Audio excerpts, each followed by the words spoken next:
monitoring approaches. We mentioned you got to review, you got to monitor, or you're going to be held liable.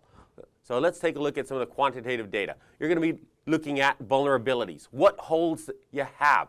Remember, just because you have a hole does not mean there's a problem. A lot of holes exist, but if there's no way to exploit them, it's not an issue. You may want to get them taken care of because something will come along at some point that finds a way to exploit. You want to look at your audit statistics, how well things are going, if people are following compliance, if they found ways around, if you can properly monitor. If you have unresolved security issues, you want to keep on reviewing them.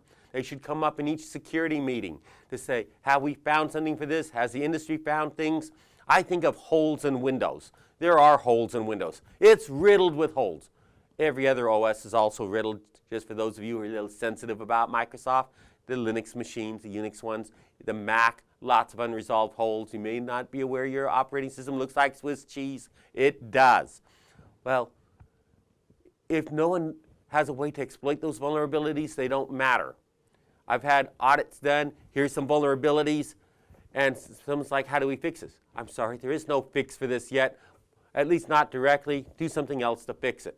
Now, when we look at our performance statistics, we've got some qualitative data that will measure our key performance, key goal indicators. Key goal indicators is whether or not we are achieving our goals.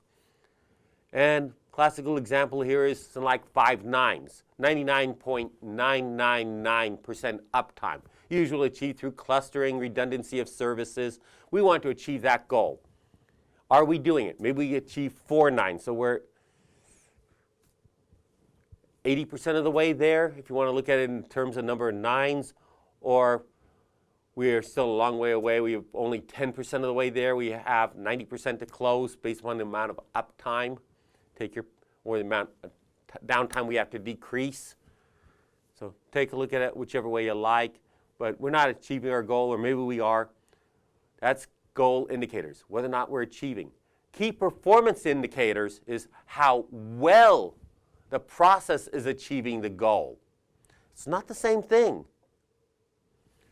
You know, we could achieve it by clustering and by having quality systems. How about we get 3 very high quality systems and cluster them together? Gives us our 5 or 6 nines. That's a pretty good idea. How about we have 8 piece of junk systems that are ready for the rubbish heap, but we cluster them together knowing that they're going to break routinely, but there's enough of them that we'll still achieve our goal. Both ways we can achieve our goal. One of them is a much better way. Our performance is going to indicate we have less failure. Even though our uptime is still going to be 5 or 6 nines, we have a lot less failure. We're having less repairs. Our costs are lower from having 3 quality systems that are clustered versus 8 pieces of junk. So performance can be measured in terms of cost, in terms of reliability, overhead. And there's other measures like 6 Sigma, ISO 9000. I wouldn't worry in particular about any measure type from any different organization. Just know that there are standards for measuring these.